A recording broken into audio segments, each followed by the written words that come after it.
हजुरहरूलाई थाहा छ श्री पशुपतिनाथको पनि जात्रा हुने गर्दछ भनेर? हो, यो जात्राको नाम दुरुच्याच्या जात्रा हो। आचार्यको लागि निम्तो बोलाउन गएको स्वरूपमा यो जात्रा मनाउने गर्दछ। यो जात्रा शीतला अष्टमी 5 भन्दा 7 दिन अगाडि मनाउने प्रचलन रहिआएको छ।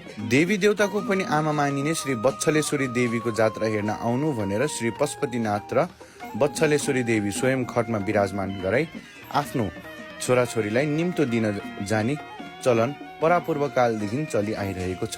दुरुच्याच्याको अर्थ दुधे बच्चादेखि बुढो वृद्धसम्म सबैलाई जात्रा हेर्न आउनु भनी निम्तो दिन जाने जात्रा हो। यो पशुपतिनाथको मन्दिरभित्र गर्भमा रहेको प्रतिमूर्तिलाई जात्रा गरी नगर घुमाई निम्तो बार्दै जाने चलन छ।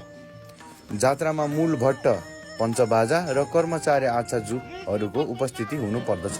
जात्राको क्रममा पशुपतिदेखि जय बागेश्वरी, सिफल, ज्ञानेश्वर, नक्साल, कमलपोखरी, 3 धारा पाठशालाबाट जमलमा ल्याई खट बिसाइन्छ।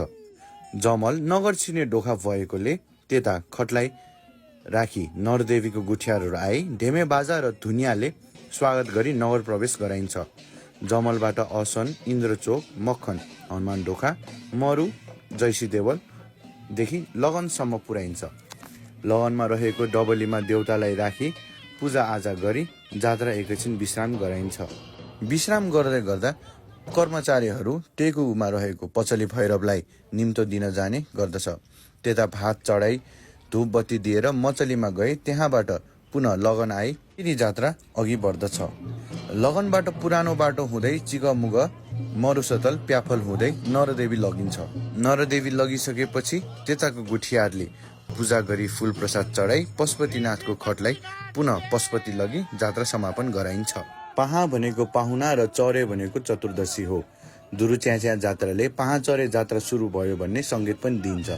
काठमाडौँ येनलागा भित्र रहेको आजु अजिमाहरूको जात्रा पनि यही पाहाचरेको दिन हुने गर्दछ। सबैलाई पाहाचरेको शुभकामना दिँदै श्री पशुपतिनाथले सबैको रक्षा गरून्।